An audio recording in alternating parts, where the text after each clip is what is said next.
Welcome again. This is David Jones, founder and CEO of Education to Aspire. Today I'm going to talk about common experience and how important that is in the classroom and in community. When the students come in my classroom, they used to come in and they would see this room just is. The feelings we create within this space are up to each of us. And we talk about the space is neutral, and then we bring our energy into it. How do we relate to each other is going to be important in how that community works. Are we working in a positive energy or a negative energy? And I talk about there's three energies: positive, negative, and neutral.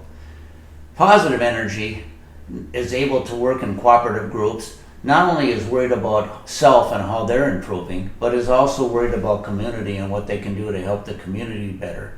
It's kind of like, let's say, the best basketball team you can think of, the NBA champions.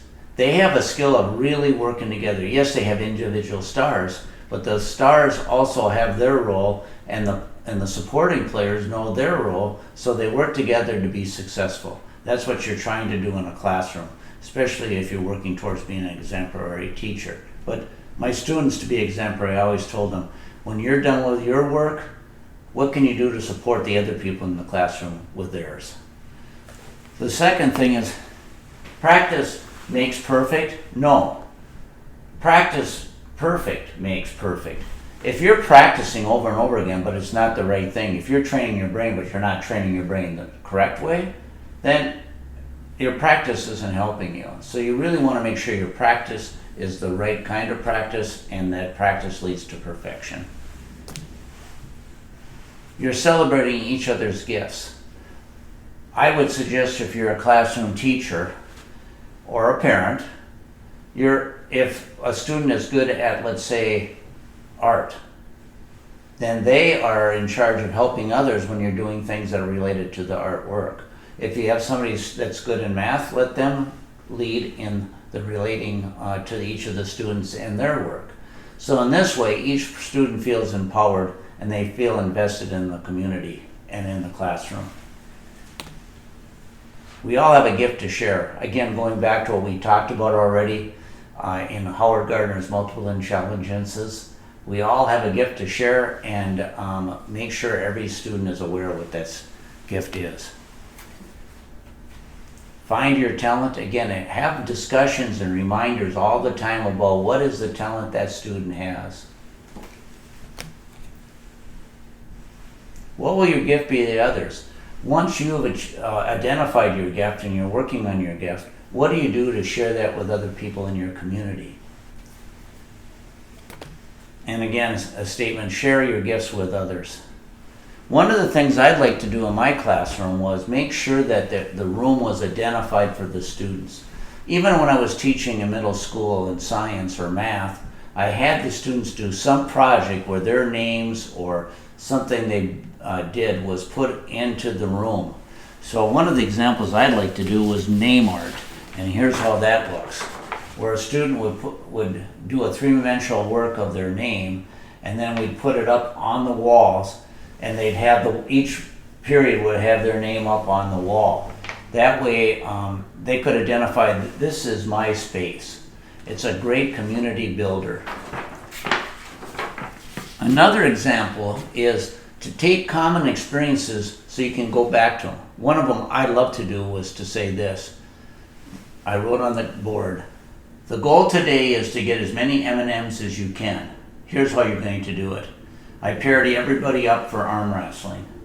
So then they'd hold each other's hands and arms, and I'd say go, and they'd have 20 seconds to get as many M&Ms as they could.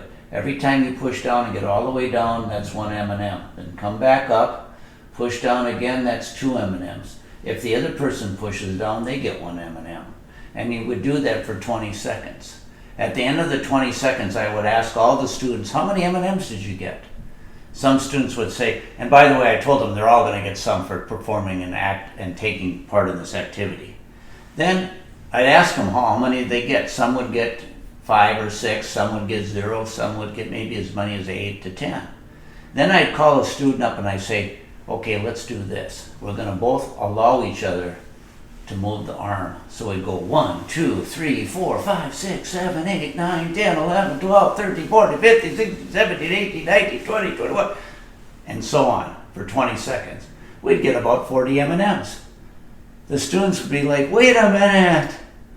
I said, was the goal to get as many M&Ms as you can? Or was the goal to see how strong you were? The goal was to get as many M&Ms as we could. That's correct. And to do that, we're going to work together. Now, what's great about that common experience is later, if I had a student when I was working with them, and that student, let's say they were, I don't want to do this, or I don't feel like this is what I want to do right now, or they weren't doing it, I could go over to them and say, this feels like that M&M experiment at the end of the beginning of the year. You know, when we're pushing against each other, I don't want that, because I want you to succeed and be as good as you can in your math or science. And so let's work together. What's happening right now that's not allowing you to do your best? And then I listen. And when students know you're invested in them and care about them, they're going to definitely work towards being better themselves. So I suggest you try that. As many common experiences as you can create in your classroom that relate to how you work together will really improve your room. Thank you for listening. Remember, this is David Jones, CEO and founder of Education to Aspire. Train your brain. Don't let your brain train you. Be inspirational to yourself and others. Find this information on our link at educationtoaspire.com. Thank you.